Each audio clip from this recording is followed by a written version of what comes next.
મિત્રો, આજે આપણે વાત કરવાના છે પાઠ નંબર 23 અને તેમાં પણ વાત કરીશું માર્ગ સલામતી અને વાહન ચાલકોની વાત કરવાની છે. તો માર્ગ સલામતી અને વાહન ચાલકોનું સ્વાધ્યાયનું આપણે સંપૂર્ણ સોલ્યુશન લઈને આવ્યા છે. આ પહેલાં આપણે પાઠનું જે સમજૂતી છે એ સરળ સમજૂતી આપણે વિડીયોમાં મૂકેલી છે.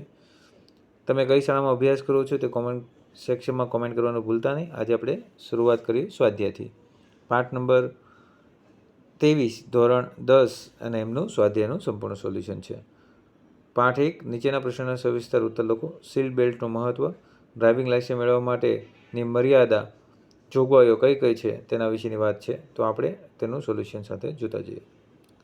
તો સીટ બેલ્ટ વાહન અકસ્માત સમયે મુસાફરોને તેમના સ્થાન પર જકડી રાખીને ગંભીર ઇજાઓ થવાથી અથવા તો બહાર ફેંકાઈ જવાથી બચાવે છે.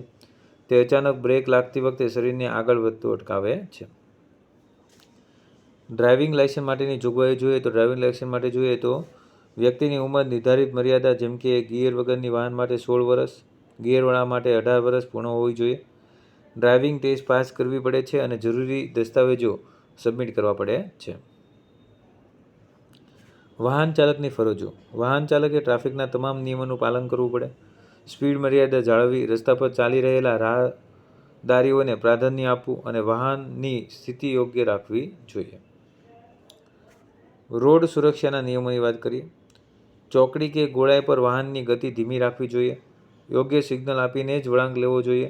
વાહન ઊભું રાખતી વખતે ડ્રાઈવરે રસ્તાની ડાબી બાજુ જોવું જોઈએ.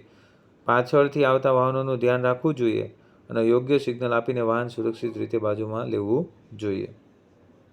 આવી રીતે યોગ્ય વિકલ્પ પસંદ કરીએ. તો યોગ્ય વિકલ્પ પસંદ કરીએ તો પહેલા વિકલ્પમાં 16, બીજા વિકલ્પમાં ડાબી બાજુ અને ત્રીજા વિકલ્પમાં 18. આને આપણે સ્વાધ્યાયના પેજમાં જોઈએ. ગિયર વિનાનું 50 સીસીનું સુધીનું એન્જિન હોય તો 16 વર્ષની ઉંમરે લાયસન્સ મળી જશે.